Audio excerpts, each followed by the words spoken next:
Python programming language has over 60 built-in functions to help you code more efficiently. In this video, we will discuss the function locals.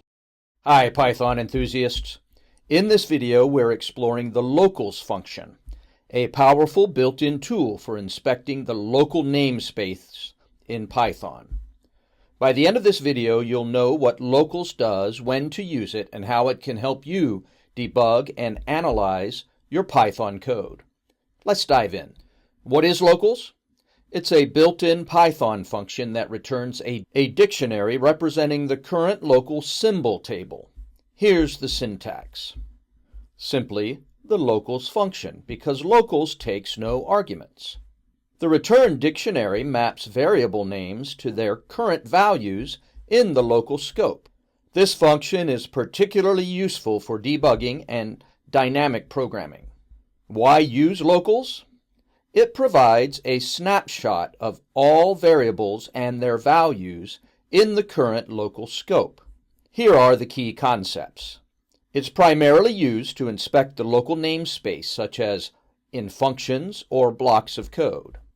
Modifying the return dictionary does not directly affect the actual local variable.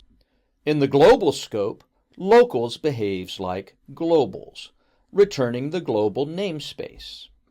You'd use locals when you're debugging or inspecting variables in a function or a local context, when you're writing dynamic programs that adapt to the current scope, when you're generating context-aware configurations, or logging variable states dynamically.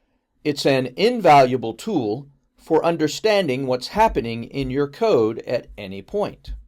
Let's start with a simple example, viewing all local variables inside a function.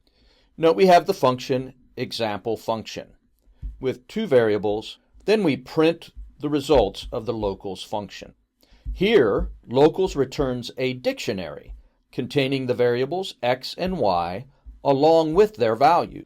Locals also works in a global context, but its behavior mirrors globals. Here we have two variables a and b, and then when we print locals, we get another dictionary of the two variables plus any other global variables. This shows all global variables along with their value. Locals is also useful for inspecting variables dynamically. Let's see an example.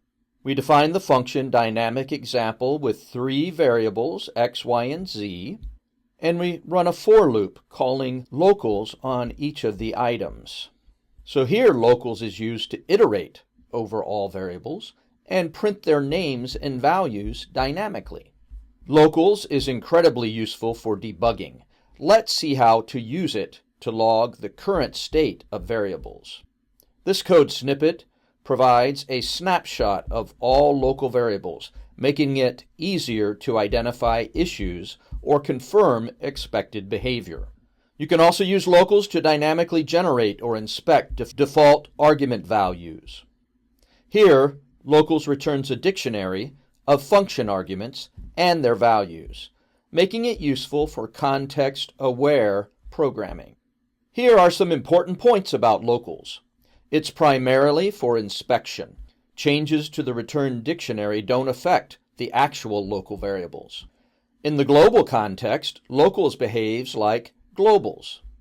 Use it carefully, as relying on it too much can make your code harder to read. And that's the locals function.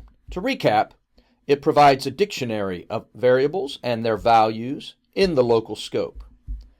It's great for debugging, dynamic programming, and inspecting function contexts. Use it to gain insights into your code and make debugging easier.